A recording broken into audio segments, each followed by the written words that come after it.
Okay, so we're marking the patient out, and I think this is really useful. Sometimes you can use a diagonal vector, either right to left or left to right, depending on what you're trying to achieve and where you're trying to lift. Here I'm using some lidocaine with epi. Now we're using an 18 gauge needle to put these in place. We now have new 4-inch 19 gauge barbs, which work amazing. Here we're using the 21 gauge 3.5-inch barbs that we had initially. And so we still use an 18 gauge hole for both of them, but I think a little lido with epi is nice here. And you can see the blanching. Now the most important thing here, this is a one-way street. You don't pull back on the cannula or you'll engage the thread early.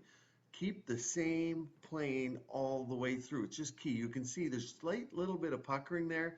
That means I'm just below the dermis into the fat layer, but not too deep or you won't get pulled. This is key. You really have to push up to engage the end of the thread, and then we did a little twist and pulled it out. These are key little things that are maybe you can't see necessarily from the video, but that's why we do the trainings, because without those key little efforts at the end, you won't get the same type of results. Now the threads are hanging out.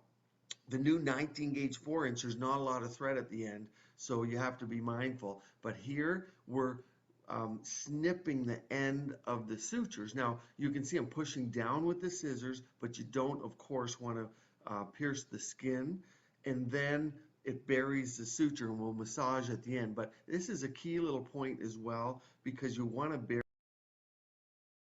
bury the suture when you let go. And so the sutures will now be gone. We do a slight little massage sideways to upward to make sure they're buried. And then I just wanted to show you real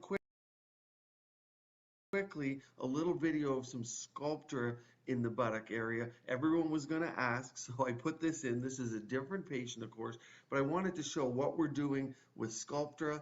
And in this case, we're adding it to the upper pole, which is very common. We use quite a bit of fluid, quite a bit of Sculptra, of course, so you want to use a larger syringe, and you're just creating a nice projection.